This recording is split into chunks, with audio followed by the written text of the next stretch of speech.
Finally, Dad's passed away. What a relief. He was a stubborn old man with money, but he was nothing but a nuisance. On the day of the funeral, Alex's expression was more of a smirk than sadness. How can you say that? He scoffed. You had debts that Dad took care of. Shut up. He wouldn't die and kept racking up hospital bills. Now I can finally use his money as I see fit. How dare you? You've been living off Dad all this time. Say what you want. You're on your own now. You're useless. Just leave. Brother-in-law, how could you? William chimed in, scolding Alex. Meanwhile, their sister-in-law, who was also present, laughed dismissively and said, marriage doesn't make you family. I'm sure even your father-in-law wouldn't want outsiders here. You should leave right away. Her words shattered something inside me. To insult my father and deny our bond, these people are truly vile. There was no point in arguing further. The last thing I wanted was to disrupt my father's funeral. I fought to keep my anger in check and resigned myself to the situation. I could barely manage to say a few words before I chose to bid my final farewell to my father and leave. I promised myself never to associate with these people again. My name is Lily. I work as a nurse at a children's hospital. I married William, a radiologic technologist I met through work a few years ago. Our on-call schedules make it difficult to find time for just the two of us, but we treasure the moments we do have together. William's role is crucial. Imaging plays a vital part in diagnosing and treating patients. He handles numerous imaging tasks daily, always on the lookout for even the smallest abnormalities, which adds significant pressure to his job.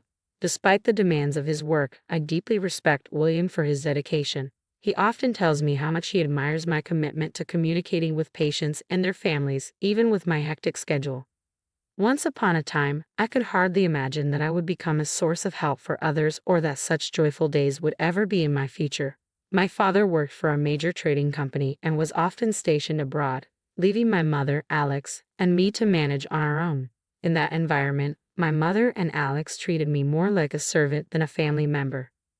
Didn't I tell you to clean this up? You're so useless. Hey Lily, get me some juice. You've got a minute. This harsh treatment and constant demands were a regular part of my life. My mother, who was devoted to Alex, made me feel like nothing more than a bother. Seeing her behavior, Alex grew up to adopt the same domineering attitude towards me. As a child, I did everything I could to meet their expectations, but despite my efforts, both my mother and Alex continued to belittle me, even when my father returned from his overseas assignments. By the time I was in high school, their attitudes hadn't changed. Although my father tried to defend me, my mother and Alex blamed him for everything. I raised these two all on my own while you were away, my mother would say. You didn't lift a finger to help, and now you're back and trying to play the role of dad? We've managed just fine without you. Don't come in here acting all high and mighty. Despite my father's attempts to argue with them, no resolution was reached. Eventually, their anger shifted from him to me. Watching this, my father felt powerless to confront my mother and Alex, fearing it would only make things worse for me. Despite his presence, he was filled with regret for not being able to change their attitudes and tearfully apologized to me. I'm sorry, but just having my father there saved me from being treated like I was useless and a nuisance by my mother and Alex. I felt as though I were lost in a dark tunnel, unsure of my own worth. Then my father told me, Lily, you're not useless. You're not a nuisance. You're part of our family, and you're a good person who belongs here. Those words were enough to keep my spirits up, even when my mother and Alex continued to belittle and order me around. Knowing that my father was there to support me kept my heart from darkening. When it came time for me to graduate high school, my mother insisted that I start working immediately, forbidding me from attending college. Meanwhile, Alex, who barely studied, was allowed to go to a private university and waste his time. Despite this, my father refused to stay silent. He asked me what I wanted for my future and assured me that I could make my own choices. His support gave me hope and a sense of direction for my own path. After years of being at the beck and call of my mother and Alex, I had never really considered my own future. But now, I began to seriously think about what I wanted to do with my life. I knew I wanted a career where I could genuinely help people, so I decided to become a nurse. When I shared my aspiration, my father quietly took action behind the scenes. He arranged for me to attend nursing school, covering the entrance fees and finding me a place to stay, all without my mother or Alex finding out. Thanks to his efforts, I was able to enroll in nursing school without any obstacles. Since then, I only returned home when my mother passed away. Throughout nursing school and beyond, I stayed in touch with my father. When I landed my first job, passed my national exams, started dating William, and eventually decided to get married, my father was overjoyed. He celebrated these milestones as if they were his own achievements. Meanwhile, I worried about him being alone at home, but he always reassured me, saying, "I'm fine," and dismissed any concerns I raised. My father, who had always been stoic and never showed signs of weakness, mentioned during a phone call that he was feeling some discomfort in his midsection. Although he downplayed it as just a minor pain, I had a feeling he was underestimating the issue. I suggested he visit the hospital for a checkup. A few days later, he called to say that his endoscopy had shown no issues. I felt a sense of relief, but my husband, William, was not entirely convinced. He pointed out that an endoscopy might not detect all problems and recommended a cancer screening as a precaution. I passed on William's suggestion to my father and urged him to follow through. The results of the cancer screening were a devastating blow. My father had pancreatic cancer. Although the diagnosis was shocking, we were relieved to learn that the cancer was still at a stage where it could potentially be removed through surgery. My father was soon admitted for the operation. The news initially cast me into a dark place, but fortunately, the surgery was successful. When William and I visited him in the hospital, despite his evident fatigue, he greeted us with a warm smile. Just as I began to feel a bit of relief seeing my father looking better than expected, the door to his room flew open. Alex and a woman entered abruptly. Alex gave us a brief, dismissive glance before striding into the room with little regard for our presence. "Get out," he said, gesturing toward the door as if we were obstructing him. The woman with him, whom I quickly recognized as Grace, Alex's new wife, was also signaling for us to leave. From what my father had told me about Alex's marriage, I knew this had to be his wife. "Can't you wait a moment? We just got here," I protested, but Alex merely smirked at me, his expression dripping with disdain. "As if talking to Dad will make any difference." "I understand, but I've hardly had a chance to speak with him," I replied, trying to keep my voice calm. "Brother-in-law, please give us a bit more time," my husband pleaded with Alex. But Alex shot back bluntly. "So you're the one who married Lily, huh? I don't care if you're a radiology tech or whatever. Without doctors, nurses, and techs, none of you matter. So don't get all high and mighty." He smirked with a self-satisfied sneer. And before we could even rise from our seats, he turned to our father and began speaking with startling disregard. "Dad, I've gotten myself into debt again. I need your help." "What?" I gasped in shock at Alex's words. Instead of showing any concern for our father's condition, he was suddenly talking about money and suggesting that our father had previously covered his debts. "Alex, you need to take responsibility for your own debts. Do you even grasp what Dad is going through right now?" "Shut up. I'm making Dad pay for his past mistakes. He neglected us when we were kids. He can't just buy forgiveness with money." "What?" I was stunned by Alex's despicable behavior. His words left me speechless, and I knew I had to intervene. I was the only one who could stop him. As I struggled to find the right words to respond, my sister-in-law, standing next to Alex, shot me a puzzled look. "Don't act so superior just because you're married. You're in the way, so just go home."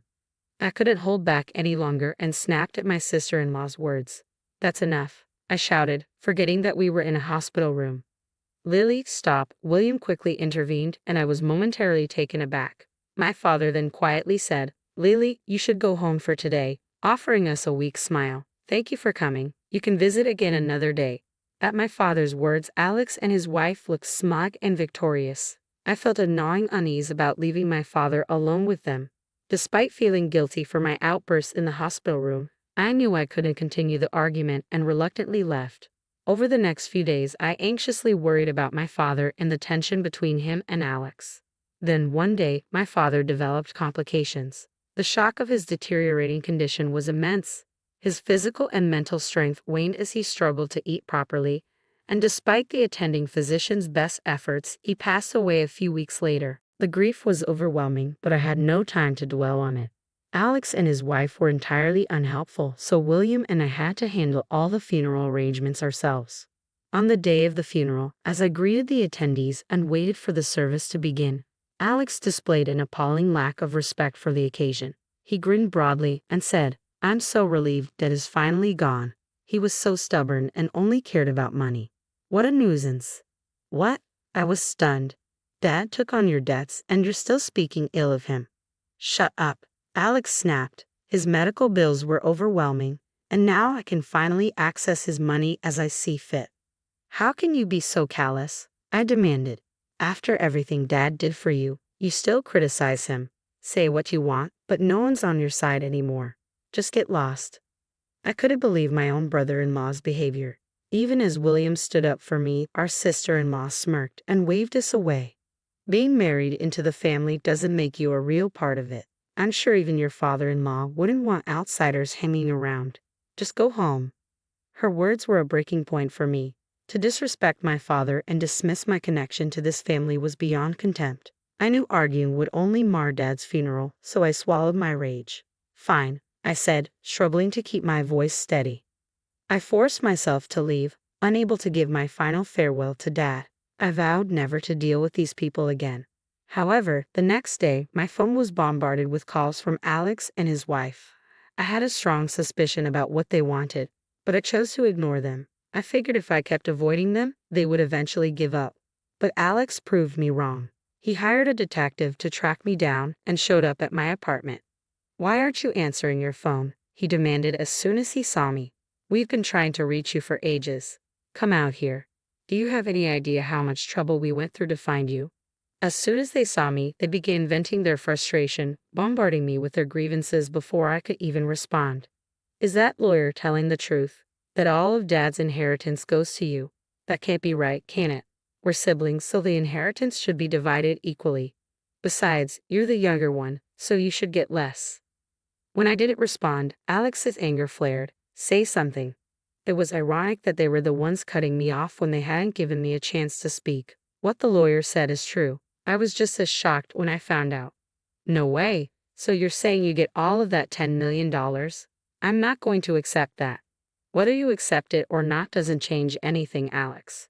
The decision has already been made. You think you can talk back to me? You've always been useless and you couldn't even help Dad when he needed you. You should just do as I say from now on." Alex was determined to get his hands on the inheritance, refusing to face the reality of the situation. But his efforts were in vain. Our father had explicitly excluded Alex from the list of heirs, and no amount of resistance would change that. "No way. That's a lie, Alex. You made Dad cover your gambling debts under the guise of atonement. On top of that, you used Dad's stockholder benefits without permission and sold his belongings." Dad had taken steps to ensure Alex couldn't inherit his property, citing various incidents involving Alex and my sister-in-law as reasons. "What you've done is more than enough to forfeit any claim to the inheritance. Take what's yours and leave. Don't ever come near me again." As Alex and his wife listened, their angry shouts subsided and their faces turned ashen with realization. Leaving them to grapple with their new reality, I started to head back to my room.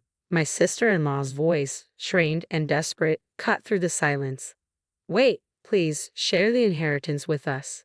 Even now, my sister-in-law was pleading for a share of the inheritance. When I gave her a cold look, she started to babble frantically.